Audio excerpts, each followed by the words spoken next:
It's really important to be able to recognize what a healthy fish is, so you can see if it does develop any sorts of problems.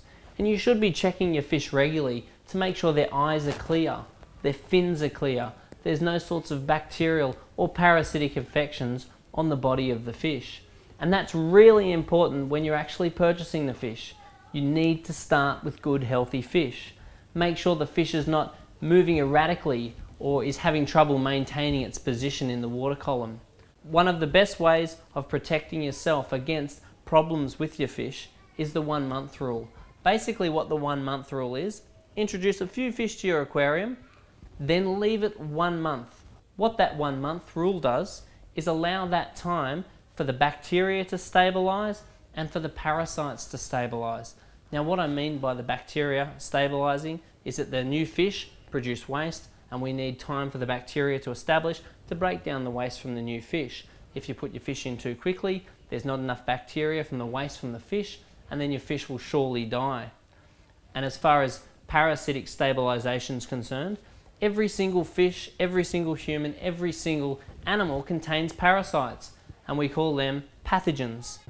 The immune system controls the pathogens, so providing the immune system is in good stead, nice, strong, healthy immune system, equilibrium is set, nothing is a problem.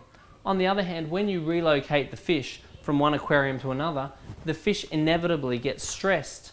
So therefore, the immune system goes down, the energy from the immune system goes to the respiration system, and the immune system falls.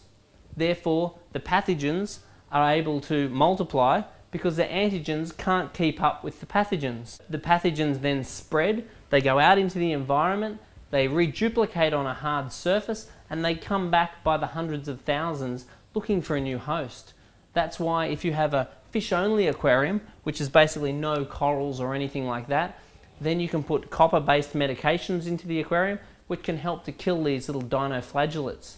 So the pathogens go through a little waterborne phase, which is called a dinoflagellate phase, where they're swimming around looking for a new host. So if you put the fish into the aquarium, they get stressed, their immune system goes down, the pathogens go out looking for a new host. After a week or 2 weeks, when these pathogens are starting to peak, you put a new fish into the aquarium, and the chances of that new fish getting sick is much more significant. So waiting that 1 month is really important.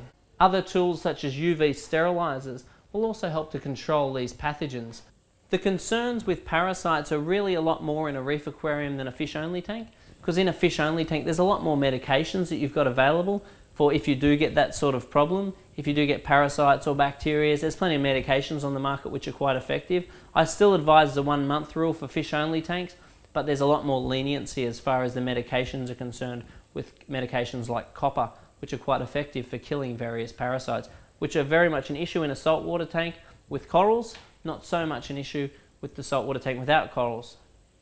If you do get any of these sorts of parasites in the water, like what we're talking about, it does actually help to lower the salt level. Although the corals don't really appreciate it, you do find that parasites like white spot, which is very much what we're talking about at the moment, don't tend to proliferate as well in a lower salt level as opposed to a higher salt level. So if you're able to get your salt level down to about 1.017, even as low as that, you'll find that that helps to get rid of the white spot.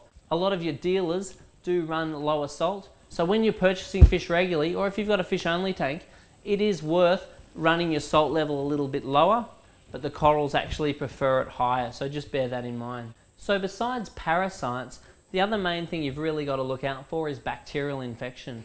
Bacterial infections will look very much like a blemish on the fish, either its fins or its body or its eyes. The main time when a bacterial infection will be the case is if the fish has actually physically damaged itself, and then a bacterial infection will take hold, besides if your water quality is not good. So what we're aiming for is a tank with good water quality. Then the only time you're likely to experience a bacterial infection is if the fish either get stung by the corals, or they beat each other up, or they run into a rock, something like that. And there are also medications available to help to ease these bacterial infections. Same thing again, really watch your dose rate if you've got a reef aquarium, and I'm very precautious against adding any sorts of medications to a reef aquarium, although there are several available which claim to be safe with invertebrates. Really follow the instructions, don't overdose them, use all medications with precaution. If you do get any of these bacterial problems in the aquarium, it is worth having a quarantine tank.